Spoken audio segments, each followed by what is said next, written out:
Hi everyone, this is Paris Debono of the Fortune Teller Shop.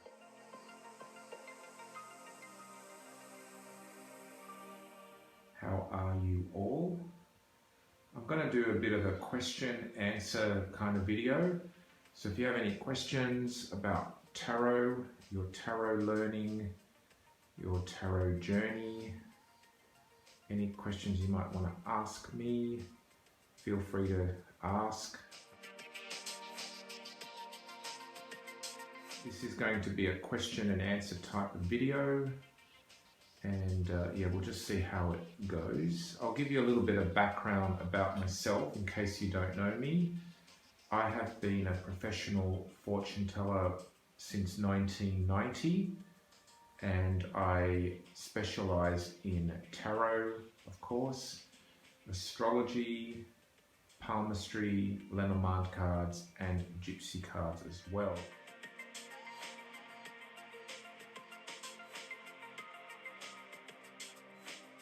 I do readings every day, and so yeah, I've been in the industry since 1990, like I said, so I can help you with your questions about that, anything you want to know, and if you have just any tarot questions as well.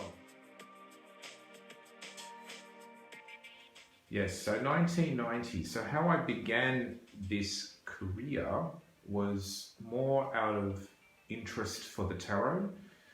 I had no idea that I would do this as a job. I was interested in the tarot cards because they were pretty and they were beautiful and they were mysterious, and I wanted to know what they meant, what the cards meant.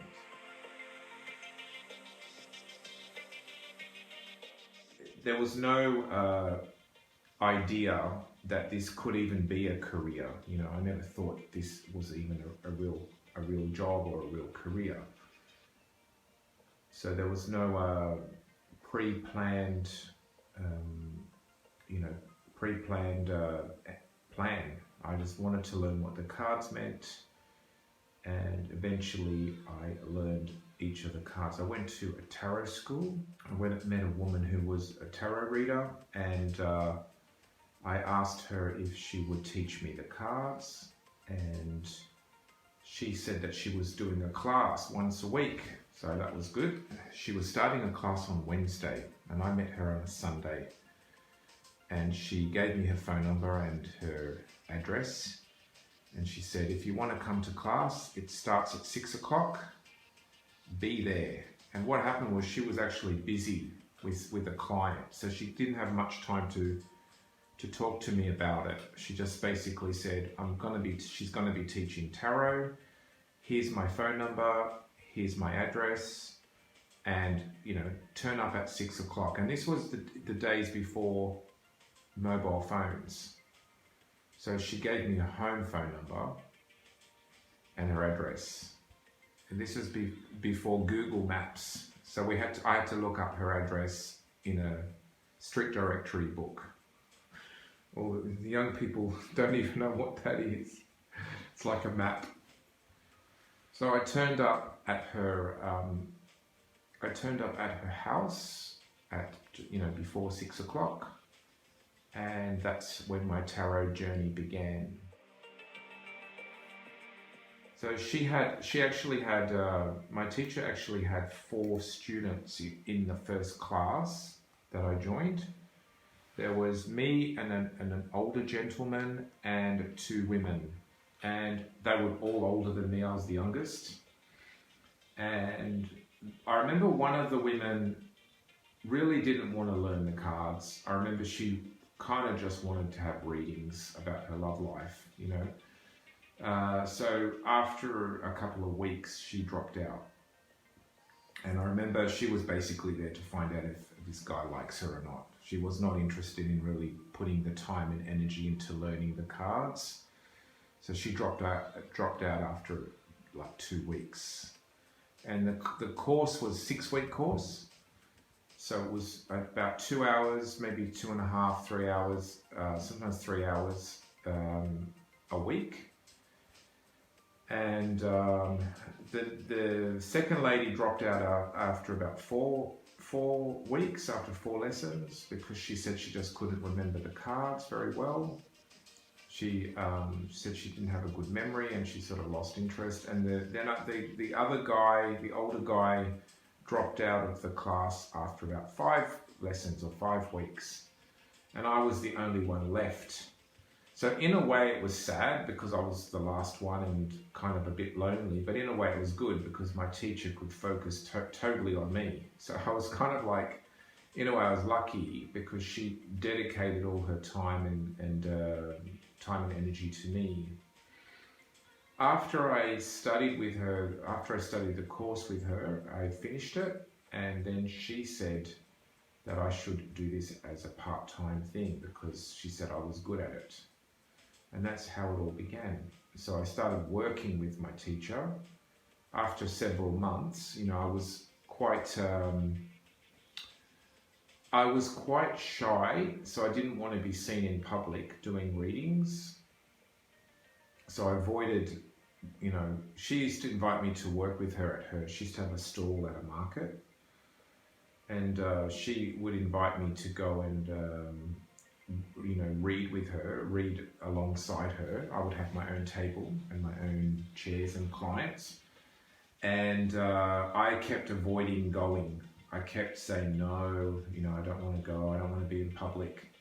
And then finally, she sort of tricked me into reading. One time she rang me up, and it was a Sunday. And she rang me up, and I remember it was a rainy Sunday. And she said, "What are you doing?" And I said, "Oh, not much. I'm just sort of hanging around the house, watching a bit of TV." And she said, come over to her work and visit her, hang out with her a little bit." And I said, "Oh, okay, I'll come to the market, have a, you know, visit." And she said, "Bring your tarot cards with you." And that's how it all began. So I got to the market, I drove there, and when I got there, she had a client waiting for me. And that was it. That's how I began. So it was a bit of a shock. I remember I was quite nervous, and but the client was really good. She was quite easy to read, and after that, I was totally aware of the power of tarot. You know, when you read for yourself, when you're studying, well, I'll speak for myself. When I was reading for myself and studying and maybe doing readings about myself, my love life, or my career, you know, you get that the tarot cards are giving you a message or a direction.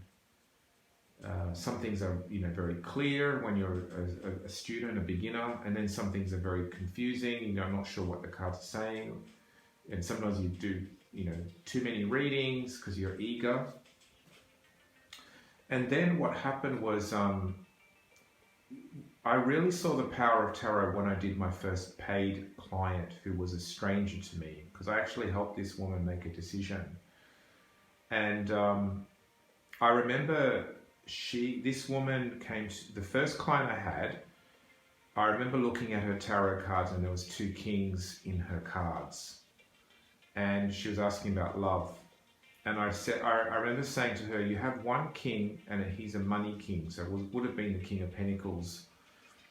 I said, "He's got money all around him." He had all these pentacle cards around him. And I said, "He has a lot of wealth and he has a lot of stability." I said, "But he's got no love cards next to him." Then I looked at the other king, and I can't remember what that second king was. It might have been the King of Wands or perhaps the King of Cups. I said, "There's more passion with this king and there's more love." And I said, "If you notice the cards around him, there's a lot of love cards." And I said to her, you know, you have this decision between love and stability. And she was actually with the king with the money. And I said to her, you know, you seem to be with this one, because I remember the Queen card was next to the king with the money. And I said, I think you are with this one, but I'm not seeing love. I'm just seeing stability and money. Whereas the other king has got love and affection and passion. And I remember the client said to me, "What should I do?" And I remember I was quite naive. I mean, this was my very first reading, paid reading. And I said, I would follow my heart. I would go with my heart, because if you stay with the man with money, you'll have stability and money, but you'll always wonder about, you know, the other guy, the one you really love. And this woman started crying at this point, and I'd never made anyone cry like that before. And I didn't know what to do. I was kind of like confronted, because I never had a person in front of me sitting there crying about stuff I said. And she said, what do you think I should do? I said, I think you should follow your heart, because you'll always wonder and you'll never be satisfied. And I also said to her that you're with the man with money, but you're not really with him. You're just with him because of money, or you're with him more because of what he can give you, not because of the love you feel for him. And she was crying, and she said, oh my God, thank you so much. You've just helped me make a massive decision. And she paid me, I remember it was $20 back then. And she left, and I never saw that woman again. So I don't know what happened to her. I don't know if she followed my advice, or if she stayed with the man with money, or whatever. But I remember she said to me, thank you so much. I've been so stressed and anxious for weeks. And she said, you sort of cleared my mind. And I remember when she left, I was kind of like stunned, because I was like, wow, I just told a stranger something, you know, about her life. And I remember being kind of giddy. I remember being sort of on a high, and I couldn't do any more readings that day. I was just so impacted by what happened. And then my teacher said to me, you did really well, because my teacher was sitting on the side listening. She didn't interrupt, she just let me talk. And at the end of the reading, my teacher said, you did really well. Next week, bring a box of tissues and bring a clock, because you went over time. And the client also was crying, so next time give them a tissue. And that was it. That's how my career began. And then I went next week, and then I went next week, and I ended up being a regular reader with my teacher for a couple of years, about 3 years. That's how I began. That's how I started to learn. Okay, so someone's asked me a question. It's from Riley. How do you cope with doing readings every day? Riley said, how do you cope with doing readings every day? Sometimes can feel emotionally exhausted after only one reading, Riley. Okay, so this is what I say to my students who feel exhausted. If you feel exhausted after a reading, that means you're not doing the reading properly. Okay, so you're not supposed, if you are feeling exhausted, you are not reading properly. You're doing something where you're resisting the reading, or you're fighting with the reading, or you're fighting with the cards, or you're fighting with yourself. Because when I do readings, I feel like energized, not exhausted. The only time I would feel exhausted, and it's not really exhaustion, it's more like annoyed, is when a client doesn't want to listen. Okay? I never feel exhausted. I used to feel exhausted when I first began, but that was because I didn't trust myself. I wasn't sure what I was saying. I was doubting myself. I was maybe guessing. Maybe I was trying to impress the client or make the client happy. So when you're exhausted, I believe, and I have 30 years experience, right? And I have a lot of students. When a student is exhausted, it means they're not reading the cards properly. It's like when you do homework. Imagine if you're doing homework for a subject that you love, right? If you're doing a project or homework about a subject you absolutely love, you're not exhausted. You're energized by it, right? But imagine doing homework about a subject that you hate. You get bored, you get tired, you get distracted by other things, you want to do something else, you don't want to do it, you procrastinate. That's the same sort of thing. So when you're doing tarot and you are doing it properly and through a flow of energy and with knowledge, you won't be exhausted.